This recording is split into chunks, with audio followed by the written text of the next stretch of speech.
Hello बच्चों। आज मैं आपके सामने जो टॉपिक लेके आई हूँ वो है एग्ज़ाम में आने वाली प्रॉब्लम, जिसमें आंसर तो आपको पूरा याद होता है लेकिन उसके मार्क्स आपको पूरे नहीं मिल पाते हैं। तो ऐसे क्या कारण है जिसकी वजह से आपको आंसर याद होने के बाद भी आप उसमें पूरे मार्क्स नहीं ला पाते हैं? तो आप देखिए, आप लिखते हैं वहाँ पर इस तरीके से, ये आपने टॉपिक लिखा और इस आंसर स्टार्ट कर दिया। ठीक है, एक तो तरीका आप ये अपनाते हैं जिसकी वजह से सीधे सीधे लाइनें जब चली जाती है और टॉपिक उसमें उसमें ही सबमर्ज हो जाता है, तो एग्जामिनर का ध्यान आपके टॉपिक की ओर नहीं जाता है। दूसरा, आप क्या करते हैं कि इस तरह से number wise, number 1, number 2, number 3, number 4, इस तरीके से इसमें क्या डाल देते हैं, टॉपिक डाल देते हैं। तब भी एग्जामिनर का ध्यान ठीक प्रकार से नहीं जाता है कि हो सकता है इसे टॉपिक ही याद हो, अंदर का मैटर इसे याद नहीं हो ठीक से, तो इसने इस तरीके से डाल दिया है।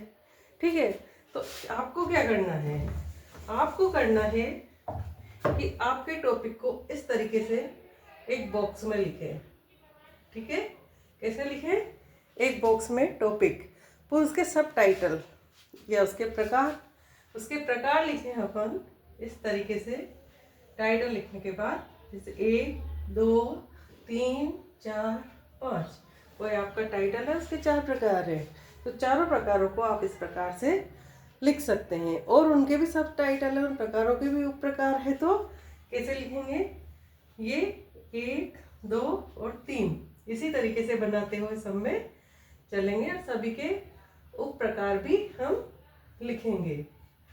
ठीक है, ये इस तरीके से अपन उसमें वो प्रकार भी लिख देंगे, इसके नीचे वो, इसके नीचे वो, इस तरीके से बनाते हुए चलेंगे। ठीक है, ऊपर टाइटल, उसके नीचे इस तरह से रेखा चित्र बोलते हैं इसको बनाने की जो प्रक्रिया है, इसको क्या बोलते हैं? रेखा चित्र।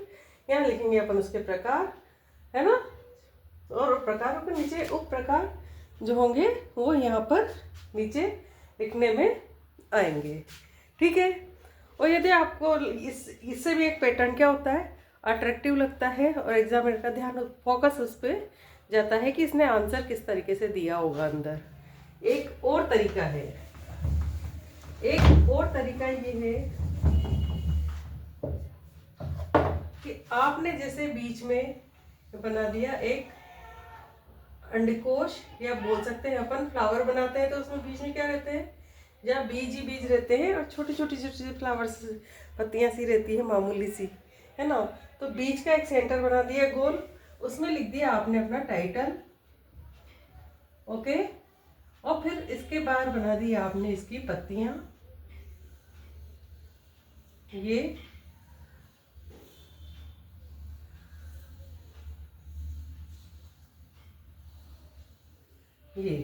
जितने भी आपके प्रकार हैं उतने प्रकार आपने उतनी पत्तियां इसमें बना दी। ठीक है, और इन पत्तियों में एक एक प्रकार का नाम हमने लिख दिया यहाँ पर, इस प्रकार से पत्तियों में बना के इसमें नाम लिख दिया। तो फ्लावर सुंदर भी, अट्रैक्टिव भी लगा, और पत्तियों पर जो प्रकार के नाम लिखे हैं आपने, वो सब प्रकार भी सामने एकदम से प्रेजेंट हो गए। इसके अलावा आप एक काम और कर सकते हैं कि क्वेश्चन का आंसर तो आपने इस तरीके से दे दिया, उसके बाद आप इसकी डिटेल दें। ठीक है, डिटेल देने के बाद आप जब आंसर में लास्ट में जैसे आपने प्रकार बता दिए, फिर उसके बाद उसकी डिटेल दे दी। ठीक है, डिटेल देने के बाद जैसे यहाँ पर आपकी डिटेल खत्म होती है, ये एक प्रकार किसी भी प्रकार था और यहाँ आपकी डिटेल खत्म हो जाती है, उसके बाद आप लिखें समरी, समरी सारांश। ठीक है, यानी कि आप लिखें सारांश। सारांश में आप ज़्यादा नहीं, ठीक है, आप 5-7 लाइन डाल दें, क्योंकि आपको बड़े बड़े मेजर क्वेश्चन बहुत सारे करने होते हैं। तो लास्ट में सारांश लिख के और उसके उस पूरे क्वेश्चन का निचोड़ उसमें, आंसर का निचोड़ उसमें डाल दें।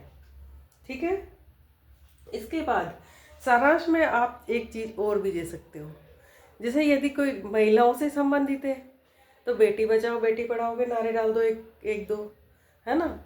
या आपके फिजिक्स के उससे कॉन्सेप्ट से संबंधित है तो कॉन्सेप्ट का सारांश में डाल दो, या राजनीति से संबंधित है तो राजनीति से संबंधित कई कोटेशन आते हैं, उन कोटेशन को आप यहाँ 1 या 2 या 3 कोटेशन जितना आपके दिमाग में आते हैं, मतलब आंसर को टेंशन में नहीं देना है ना, इस तरीके से देना है कि पढ़ने वाले को जो आपका आंसर पढ़ेगा उसको लगे वाकई व्यक्ति ने बड़े गहराई से बड़े तरीके से इस चीज़ को समझा है ना।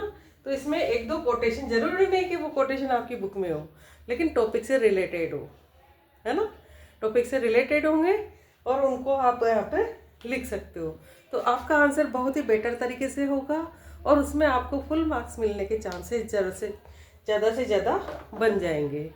तो ठीक है, अगला वीडियो लेकर मैं आपके सामने फिर आऊँगी। तब तक के लिए हमारे चैनल को लाइक शेयर सब्सक्राइब करें। जय हिंद, जय भारत।